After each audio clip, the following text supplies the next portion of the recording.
Hey guys, welcome to episode 2 of Terra Talks, the show where I give you the latest gaming news, as well as a great strategical tip that you can use in my favorite game, StarCraft 2. For this week's Terra topic, I'd like to talk about Blizzard's World Championship Series changes for 2013, as it is kind of a controversial and confusing topic at the moment. Last year, there was a region lock for North America, Europe, and Korea. This year, players can personally declare their own region, and it won't be based on their residency or nationality. However, each player will have to stick with the region that they chose for a full year. Blizzard also chose the highest profile tournament organizations in Korea, NA, and EU to hold this year's tournament events: OGN/GSL, MLG, and ESL respectively. For instance, GSL HotS will now be 2013 WCS Korea GSL HotS. It's a little confusing. These overall changes are meant to revitalize foreign competition, as well as ensure foreigners win more tournaments. But in fact, over 20 Koreans have chosen NA or EU as their region, leaving us all wondering whether or not there's going to be just more Korean domination in the scene. There is a point system as well. Points can be accrued from big tournaments outside of WCS, all of which will factor into who goes to the finals at BlizzCon this November. Right before my birthday. I'll be there, will you? I personally think there should be more large-scale semi-pro and region lock tournaments to encourage new players and foreign players to reach for the stars, as well as to help back them in getting some new tournament earnings that they can use to put toward their goals. I love the idea of having MKP running around looking adorable and DeMuslim walking around with his glorious British accent in the same place, but I do understand that it can be off-putting for foreigners to continually get stomped by top Koreans every tournament.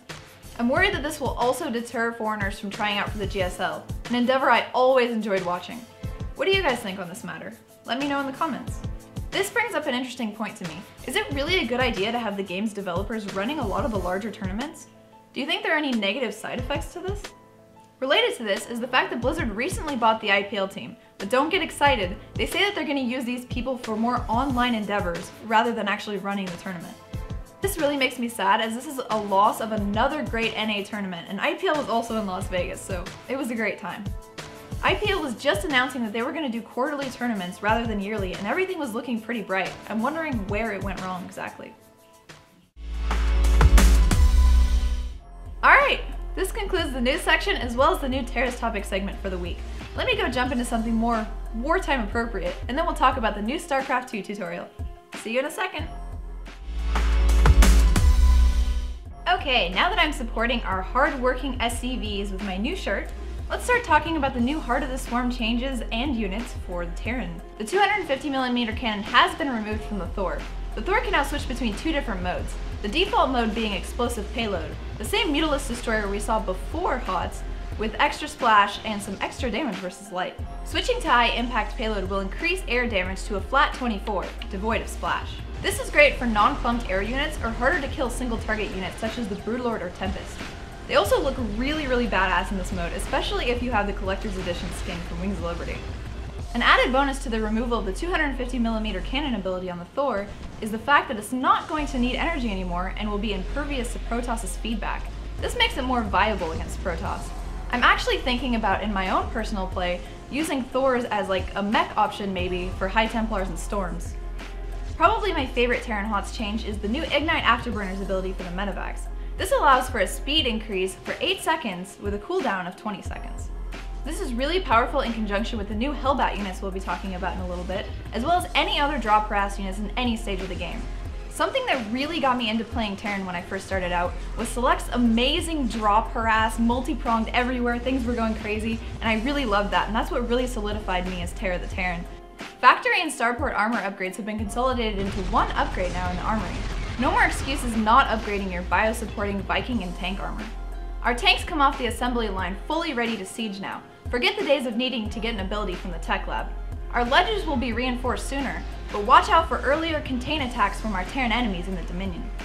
Reapers no longer require a tech lab. This means that they will be produced much earlier in game and at higher quantities. To balance this fact, they will no longer do extra damage to light or buildings, but they will heal out of combat due to their new combat drugs. Now that we've gotten the general changes out of the way, let's move on to the two new unit advancements Swan has cooked up for us over on the Hyperion. If you ask me, this new Terran unit is a bit overpowered. Oh yes! Oh, did you see that? Oh my god! The Widow Mine can burrow in 3 seconds time and send out a huge blast dealing 125 damage and 40 splash to anything in the vicinity. Fortunately, the mines do have to reactivate for 40 seconds before they can go off again. When burrowed, they are invisible, so detection will be needed to see them and eliminate them. One important thing to note about the Widow Mine is that it deals spell damage. What this means is that abilities like the Viper's Blinding Cloud won't actually have any effect on them. The Widow Mine was initially designed to give our mech openings a little bit more oomph, but with its explosive potential, it does seem to be a little bit too much. What do you guys think? Get it? Explosive potential? Oh, by the way, you can also upgrade their burrow speed so that they're underground and operational instantly. For those of you who love the Hellion for early game harass, but felt that it wasn't as vital of a unit when stepping into late game, this new unit is for you. The Hellbat requires an armory to directly produce, and just a factory tech lab in order to use the Hellion transformation. The Hellbat is a great late game choice in a mech army, and has the added benefit of being able to be healed by a medevac or repaired by an SCV, as in this state it's considered a bio and mechanical unit. Pretty cool, huh? When transforming to the Hellbat stage, the unit loses its long range, but gains a stronger conical AoE attack, as well as extra damage versus light and increased armor. I especially love this unit as it acts as a tribute to my favorite StarCraft 1 unit, the Firebat. It's funny how both of the Terran units are just reboots of old Brood War units, the Widow Mine being a mirror of the Spider Mine, of course. Well, there you have it. This concludes this week's Terra Talks, episode number 2. Please like the video, subscribe to the channel, and let me know down in the comments what you think. Did I do a better job this week? Are you more informed on StarCraft and gaming news? Let me know. See you guys next week. Bye! Would you guys like to see the full episodes of Terra Talks, including the gaming news? Would you guys like to see more episodes of Terra Talks? Would you guys like to see just more top 5s, top 10s, and awesome action in gaming in general? Guys, check out youtube.com/zoomingames. You will love it, trust me. Zoomin.tv Games is the best.